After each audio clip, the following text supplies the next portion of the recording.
Hello coders, and welcome to How to Fix. In today's video, we'll be focusing on a new bug that you might find challenging to solve. So without further ado, let's dive into today's bug.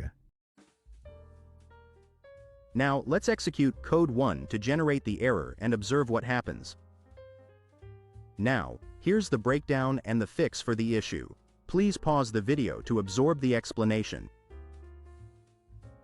Now, let's rectify the code and examine the resultant output.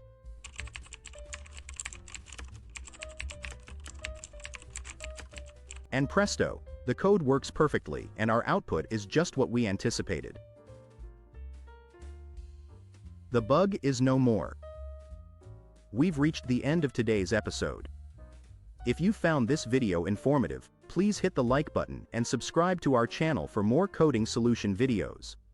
Stay passionate, never stop learning, and enjoy your coding journey.